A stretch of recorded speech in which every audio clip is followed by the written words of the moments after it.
Debit not എന്താണെന്ന് അറിയുന്നതിന് മുൻപ് എന്താണ് പർച്ചേസ് റിട്ടേൺ എന്ന് നമ്മൾ അറിയണം. അപ്പോൾ എക്സാമ്പിളായിട്ട് നമ്മൾ എന്ത് ചെയ്യുന്നു? ഉണ്ണിക്കണ്ണൻ എന്ന് പറയുന്ന ഒരാളുടെ കയ്യിൽ നിന്നും കുറച്ച് സാധനം നമ്മൾ പർച്ചേസ് ചെയ്യുന്നു. എത്ര രൂപയ്ക്കുള്ള സാധനമാണ് പർച്ചേസ് ചെയ്യുന്നത്?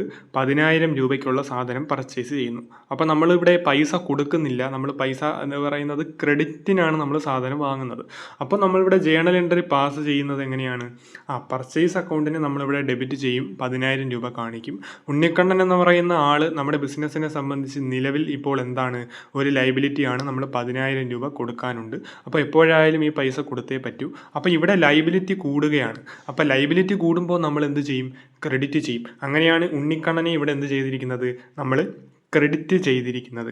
ഇനി നമ്മൾ നമ്മുടെ ഈ ഒരു സാധനം 10,000 രൂപയുടെ സാധനം നമ്മൾ വാങ്ങി നമ്മുടെ ഷോപ്പിൽ കൊണ്ടുവന്ന് നമ്മൾ ചെക്ക് ചെയ്തപ്പോൾ അതിൽ 5,000 രൂപയുടെ സാധനം എന്ത് പറ്റി? ഡാമേജ് ആണെന്ന് നമുക്ക് മനസ്സിലായി. അപ്പോൾ നമ്മൾ ഉണ്ണിക്കണ്ണനെ വിളിച്ചിട്ട് പറഞ്ഞു 5,000 രൂപയുടെ സാധനം ഡാമേജ് ആണ്, നമ്മളത് എന്ത് ചെയ്യാൻ വേണ്ടി പോകുന്നു? തിരിച്ചയക്കാൻ വേണ്ടിയിട്ട് പോകുന്നു. അപ്പോൾ അങ്ങനെ തിരിച്ചയക്കുന്നതിനെയാണ് നമ്മൾ പർച്ചേസ് റിട്ടേൺ എന്ന് പറയുന്നത്. അപ്പോൾ ഇവിടെ നമുക്ക് ആദ്യം ലൈബിലിറ്റി എത്രയായിരുന്നു? 10,000 ആയിരുന്നു ലൈബിലിറ്റി. ഇപ്പോൾ നമുക്ക് എത്ര ലൈബിലിറ്റി ഇല്ല? 10,000 ലൈബിലിറ്റി ഇല്ല. കാരണം ഇനി നമ്മൾ 10,000 രൂപ കൊടുക്കേണ്ട ആവശ്യമില്ല. 5,000 രൂപയുടെ സാധനം ഡാമേജ് ആണ്. ഇനി നമ്മൾ 5,000 രൂപ കൂടി കൊടുത്താൽ മതി. അപ്പോൾ ഇവിടെ 10,000 എന്ന് പറയുന്ന ലൈബിലിറ്റി കുറഞ്ഞ് എത്രയായിട്ട് മാറി? 5,000-ത്തിലോട്ട് മാറിയിട്ടുണ്ട്. അപ്പോൾ ഇവിടെ ലൈബിലിറ്റി കുറഞ്ഞു. അപ്പോൾ നമ്മൾ പർച്ചേസ് റിട്ടേൺ ചെയ്യുമ്പോൾ നമ്മൾ നേരത്തെ ഉണ്ണിക്കണ്ണനെ നമ്മൾ എന്ത് ചെയ്തു?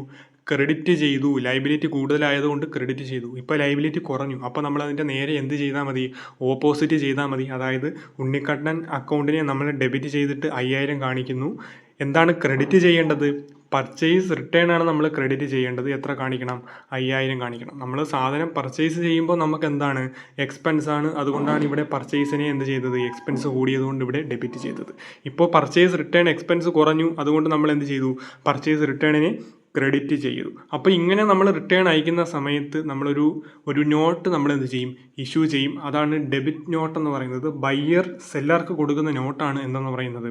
ഡെബിറ്റ് നോട്ട് എന്ന് പറയുന്നത്. അപ്പോൾ ഇവിടെ സാധനം വാങ്ങിയത് ബയ്യർ എന്ന് പറയുന്നത് നമ്മളാണ്. നമ്മൾ സെല്ലർക്ക് ആരാണ് നമുക്ക് സാധനം വിറ്റത്? ഉണ്ണിക്കണ്ണനാണ് നമുക്ക് സാധനം തന്നത്. അയാൾക്ക് കൊടുക്കുന്ന നോട്ടാണ് ഈ ഡെബിറ്റ് നോട്ട് എന്ന് പറയുന്നത്. അപ്പോൾ പർച്ചേസ് റിട്ടേണുമായിട്ട് റിലേറ്റ് ചെയ്ത് വരുന്ന ഒരു ടേമാണ് ഡെബിറ്റ് നോട്ട് എന്നുള്ള കാര്യം മനസ്സിലാക്കി വെച്ചിരിക്കുക.